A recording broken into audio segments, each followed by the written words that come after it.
Police line, এই জায়গা থেকে এতক্ষণে বেরোচ্ছি না, যাচ্ছি কলকাতা। ফ্লাইওভারের তলা দিয়ে বেরিয়ে যাচ্ছি, মেমারি থেকে আসছে ফ্লাইওভার। এই রাস্তাটা চমৎকার হয়েছে, আগে যেমন ছিল তার থেকে অনেক ভালো হয়েছে। প্রতিদিনই এই গাড়িগুলো ফাস্ট্যাগ ছাড়া ঢুকছে, দিয়ে খুব ডিস্টার্ব করছে। ফাস্ট্যাগ লাগানো আছে মানে কি সময়টা কম লাগবে, কিন্তু এই দেখা যাচ্ছে এক একটা লরি বা এক একটা জিনিস এমন ঢুকে যাচ্ছে, হয়তো ফাস্ট্যাগ নেই বা কিছু। এখানটায় চা খেলাম,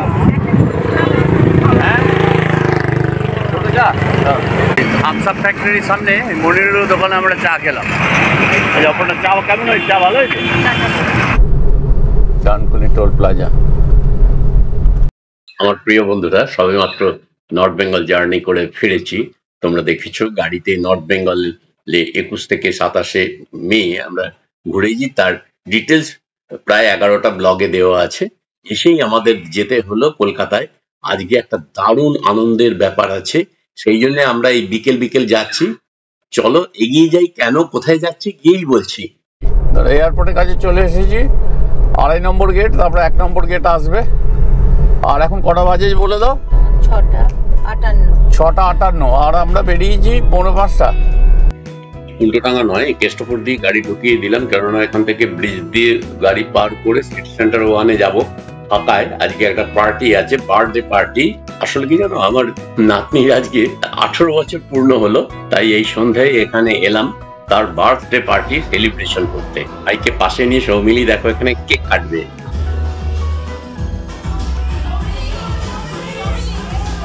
সৌমিলি হলো মামাইয়ের মেয়ে, মামাই হলো আমার ভাগ্নি, অরিন্দ হলো আমার ভাগ্নি জামাই।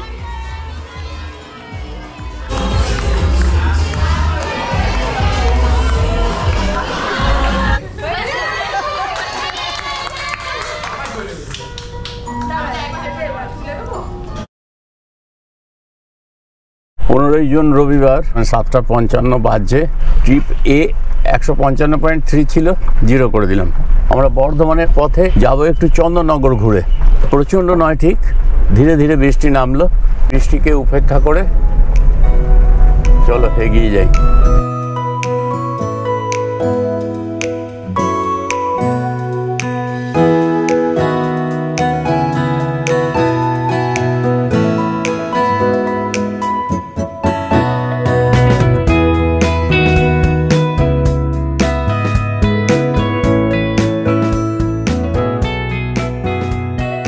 কত জিনিস নিয়ে যাচ্ছে দেখো, ছোট একটা গাড়ি, চারিদিকে কিন্তু পুলিশ আছে। পুলিশের সামনে দিয়ে এইভাবে যাচ্ছে, গাড়িটা যে কোনো সময় ইমব্যালেন্স হয়ে উল্টে যেতে পারে। বেশ বৃষ্টি হচ্ছে, ভালোই বৃষ্টি হয়েছে, আর তার মধ্যে দিয়েই আমরা যাচ্ছি। আর দেখো গাড়িগুলো কেমন ওভারটেক করছে এই বৃষ্টিতে। বাঁ দিকে গেলেই ফাস্ট্যাগ, বারবার এইটা তোমাদের দেখায়। এই জায়গাটায় আমরা ভুল করেছিলাম একবার, তবে সেটা বাইকে যাচ্ছিলাম।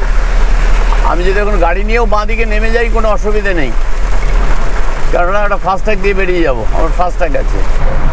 মানুষ ফ্লাইওভারের তলায় আশ্রয় নিয়েছে, মোটর সাইকেল নিয়ে পথচারী যারা আছে সবাই দাঁড়িয়ে গেছে। রবিবারে সকালে বাজার করতে বেরিয়েছে, হয়তো ভিজবে কে।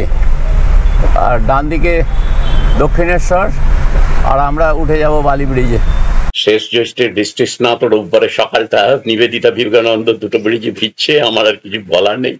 রে কেউ তো যাচ্ছে না,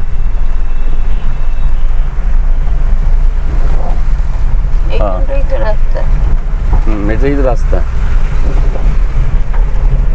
ফ্লাইওভার এমন অবস্থা আছে যে আমরা ওপর দিয়েই বেরিয়ে চলে এসেছি, দিল্লি রোড পেরিয়ে চলে এসেছি। দিল্লি রোডের ওপরেও এখন ফ্লাইওভার করে দিয়েছে, তাই আবার আমাদের ব্যাক করে দিল্লি রোডে ঢুকতে হবে। এই যে বাঁদিকে টানেল একটা আছে, এইটা দিয়ে এবার বাঁদিকে যাচ্ছি। লাগানোর জন্যেই, গুগলটা না লাগানোর জন্যই হলো।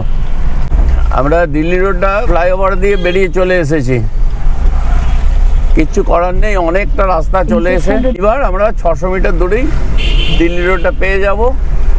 অসুবিধে কিছুই হলো না, পৃথিবী গোল, ঠিক ঘুরে ফিরে চলে যাব। এই না হলে অ্যাডভেঞ্চার।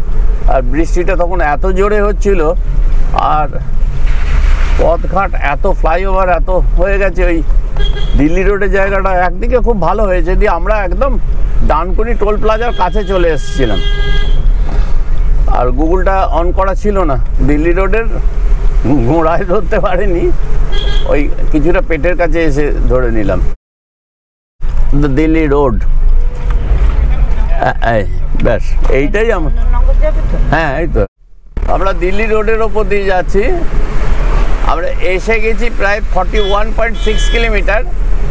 আরও 11 কিলোমিটার দূরে গিয়ে শ্বেতপুর মোড়। ওই শ্বেতপুর মোড় থেকে ডান দিকে ভোলা রোড ধরবো। ভোলা রোড ধরে আমরা চন্দননগর ঢুকে যাব, একদম মধ্যাঞ্চল।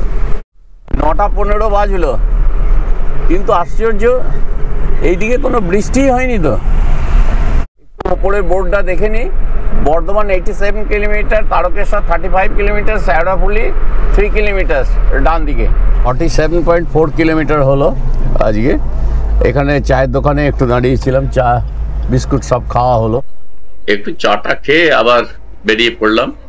আচ্ছা, বৃষ্টি মানে এতক্ষণ ছিল না, সারা রাত্রেও এখানটাতে সম্ভবত ছিল না, কেন একদম ড্রাই। এখন দেখছি 2-1 ফোঁটা আবার শুরু হলো, মানে বৃষ্টি নিয়ে আমরা আসছি কলকাতা থেকে। এই ডান দিকে একটা রাস্তা বেরিয়ে গেল, এটা হচ্ছে জেসি খান রোড। সোজা চলে গেল মগরা, বাঁ দিকে নসিবপুর, আর ডান দিকে চন্দননগর। এই রাস্তা কখনো আসেনি। এখান থেকে যাব চন্দননগর। এখান থেকে 9 কিলোমিটার মতো গেলেই আমরা মধ্যাঞ্চল চন্দননগর ঢুকে যাব। মানকুণ্ডু স্টেশনের কাছে আছি এখন আমরা, মানে মেন লাইন যে রেলওয়ে স্টেশন মানকুণ্ডু। এই ডান দিকের বট গাছটা কেমন লাগছে দেখো। আর বলতে তো ভুলেই গেছি, দিল্লি রোড সম্প্রসারণের সময় প্রচুর পুরনো গাছ কাটা গিয়েছিল। বাঁ দিকে আমাদের যেতে হবে। হ্যাঁ, আই লাভ চন্দননগর। চন্দননগর হসপিটালও এদিকে। আমরা এখন চন্দননগর বাইপাসের ওপর দিয়ে যাচ্ছি। এখান থেকে দেখলাম যে মধ্যাঞ্চলের থেকে কলুপুকুর পঞ্চাননতলা, যেটা ওইখানটাতে লোকেশনটা দিলাম। সরস্বতী নদীর ওপরে হলেও নদীর কোনো অস্তিত্ব নেই এখানে। ফ্লাইওভার হয়েছে, একটু পরেই আমরা ধরবো, যার জন্য আমরা কলুপুকুর দিয়ে ঢুকছি। মধ্যাঞ্চল মানে চন্দননগরের স্টেশনের এখান দিয়ে ঢুকলাম না। ওইটা সুবিধা হচ্ছে আমাদের, একদম কলুপুকুর রোডটা পেয়ে যাব। এই সেই চন্দননগর বাইপাস 2012 সালে নভেম্বরে শুরু হলেও জমি অধিগ্রহণ সমস্যার জন্য 2014 সালের ফেব্রুয়ারি পর্যন্ত দেরি হয়েছিল। যানজটের নিরসন হচ্ছে, তবে একটা জিনিস দেখছি, ব্রিজটা আরেকটু চওড়া হলে ভালো হতো, হয়তো জমি পাওয়া যায়নি। আর তোমরা জানো তো 1673 সালে বাংলার নবাব ইব্রাহিম খানের কাছে বাণিজ্য কুটি স্থাপনের অনুমতি পেয়ে ইউরোপীয় বাণিজ্যের গুরুত্বপূর্ণ কেন্দ্র হয়েছিল চন্দননগর। তারপরে ইস্ট ইন্ডিয়া কোম্পানি আর ফরাসির মধ্যে যুদ্ধ করতে করতে একবার এরা একবার ওরা, এইবার করে ফাইনালি 1816 সালে ফ্রান্সের হাতে চন্দননগর আসে। আমরা কলুপুকুর মেন রোড ধরে নিলাম বাইপাস থেকে এসে। এই চন্দননগর থেকে কত শিল্পী কত জায়গায় গেছেন, ইলেকট্রিশিয়ানদের কাজ, ইলেকট্রিক সঞ্চার জন্য কত প্রাইজ এসছে। বাড়িতে বাড়িতে দেখো এই বোর্ড। হুগলি নদীর তীরে সে সময় চন্দ্রনগর ছিল পন্ডিচেরির সাথে প্রাক্তন ফরাসি উপনিবেশ, কেন্দ্রশাসিত অঞ্চল। চন্দননগরের প্রায় 400 বছরের জগদ্ধাত্রী পুজো বিখ্যাত, কে না জানি। 33টা ওয়ার্ডে 190টা পুজো হয়, ভাবা যায়। কলুপুকুর পঞ্চাননতলায় এসে গেলাম, শ্যামল মিত্রর বাড়ি। এখানেই আজকে খাওয়া দাওয়া হবে। না এই ছবির মতো বাড়িটা শ্যামল মিত্র, শ্যামল মিত্রর, এখানেই আজকে এলাহি খাওয়া দাওয়া। এরপরে আমরা বেরিয়ে পড়লাম, যাব মধ্যাঞ্চল কাকিমার সাথে দেখা করতে। মধ্যাঞ্চলে মেজমার ঘুম ভাঙিয়ে তার সঙ্গে গল্প করে অনেকক্ষণ ধরে এবার বেরিয়ে পড়লাম স্ট্যান্ডের দিকে। চন্দননগরে হুগলি নদীর ধারে যে স্ট্যান্ড, 1947 সালে ভারত স্বাধীন হয়েছিল, কিন্তু চন্দননগর তখনও ফরাসি উপনিবেশের মর্যাদা নিয়েছিল। এটা একটা বিতর্কের বিষয় ছিল। 1949 সালে গণভোট হয়েছিল এখানকার চন্দননগরের অধিবাসীদের জন্য, তারা বেশিরভাগই ভারতের সঙ্গে একীভূত হওয়ার কথা বলেছিল। পরবর্তীকালে 1951 সালে আনুষ্ঠানিকভাবে চন্দননগরকে ভারতের কাছে হস্তান্তর করা হয়। 1954 সালে শহরটা আনুষ্ঠানিকভাবে পশ্চিমবঙ্গের অন্তর্ভুক্ত করা হয়। এখানে এখনো ফরাসি ভাষার প্রভাব আছে।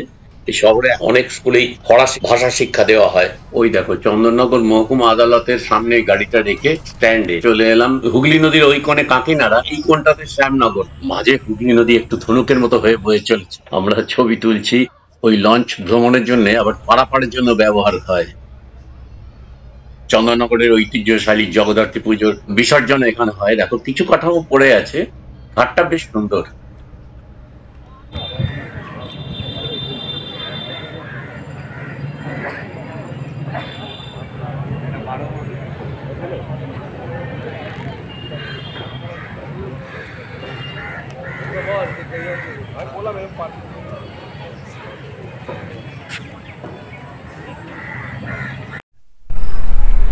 এখন বাজে বিকেল 5:17, আমরা স্ট্যান্ড রোডে আছি চন্দননগরে।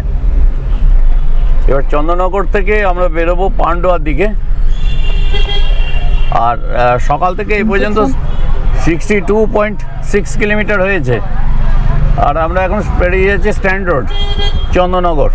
এখান থেকে দিল্লি রোড দুভাবে ধরা যায়, একটা হচ্ছে খাদিনা মোড় হয়ে সুগন্ধা প্রায় 12 কিলোমিটার, মানে এখান থেকে 1 কিলোমিটার দূরে ওল্ড জিটি রোডটা ধরে নিয়ে ওখান থেকে 2.9 কিলোমিটার খাদিনা মোড়, আর ওখান থেকে প্রায় 8 কিলোমিটার সুগন্ধা। আর একটা হয় জিটি রোড ধরে সোজা ওই সপ্তগ্রাম আদি সপ্তগ্রামের ওখানে গিয়ে দিল্লি রোড ধরা যায়। তা আমি ওই সুগন্ধা মোড়টাই ধরবো, চুচুড়া হয়ে স্টেশনের তলা দিয়ে যাবো। স্ট্যান্ড রোড থেকে একদম কাছে এটা লক্ষ্মীগঞ্জ বাজার চন্দননগর।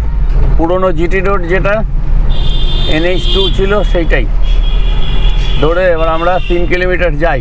স্ট্যান্ড রোডে চন্দননগর উইমেন্স পলিটেকনিক, চন্দননগর সংশোধনাগার, Rabindra Bhavan, Chandannagar college and guest house, Chandannagar French institution, Joseph's convent school, Patalbari, ভাষা শহীদ স্মারক স্ট্যান্ড রোডের ধারে কিছু আমরা দেখলাম। তোমরা হয়তো বলবে এগুলো দেখালে না তো, তোমরা ওখানে গেলে বর্ধমান ফিরতে হবে। বুঝতে পেরেছো? এখান থেকে প্রায় 80-85 কিলোমিটার তো হবেই। যতটা তাড়াতাড়ি পারছি যাতে সন্ধ্যের দিকে ঢুকে যেতে পারি। তাড়াতাড়ি বলতে রাত 9:30 আগে হবে না, দিল্লি রোডের ওপর দিয়ে যেতে হবে। রাত্রের অন্ধকারে বিভিন্ন গাড়ি ঘোড়া বাঁচিয়ে চালাতে হবে। বলতে বলতে চলে এলাম চুচুড়া সেই বিখ্যাত খাদিনা মোড়, নাম হয়েছে অধ্যাপক জ্যোতিষচন্দ্র ঘোষ। বাঁ দিকে আমরা চলে যাব চুচুড়া স্টেশনের দিকে, আর স্টেশনের এই আন্ডারপাস দিয়ে বেরিয়ে যাব দিল্লি রোডের দিকে, সুগন্ধায় গিয়ে উঠবো। চুচুড়া স্টেশন আন্ডারপাস দিয়ে বেরিয়ে যাচ্ছি।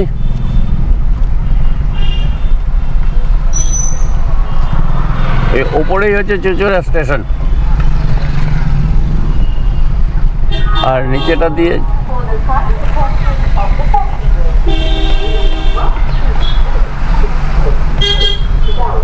এই ডান দিকে হচ্ছে অটো স্ট্যান্ড।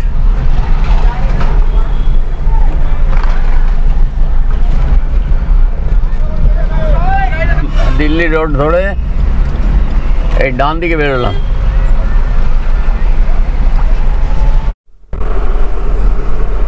বর্ধমান আর 68 কিলোমিটার।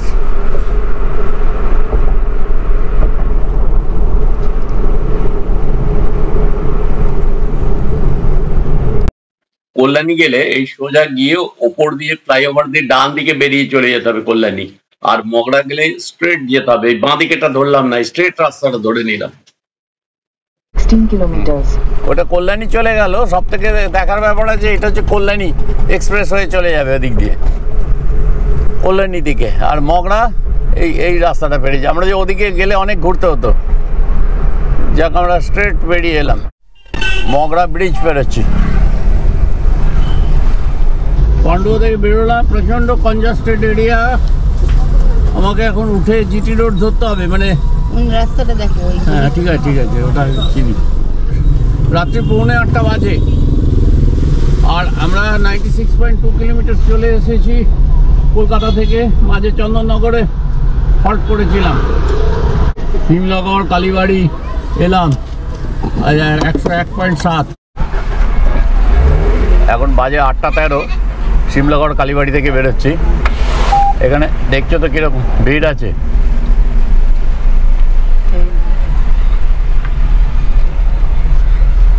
এটা পেরিয়ে গেলাম। এই ট্রাক্টরগুলো রাত্রিরে চলছে, দেখো কোনো নাম্বার তো নেই, কোনো নাম্বার বোঝা যাচ্ছে না, আর কোনো ব্যাকলাইট নেই, এবং রাতের অন্ধকারে বোঝাই যাচ্ছে না যে সামনে কোনো ট্রাক্টর চলছে। মেমারি চকদিঘির মোড়, ডান দিকে লেখা আই লাভ মেমারি, সবুজ হচ্ছে আর একবার লাল হচ্ছে।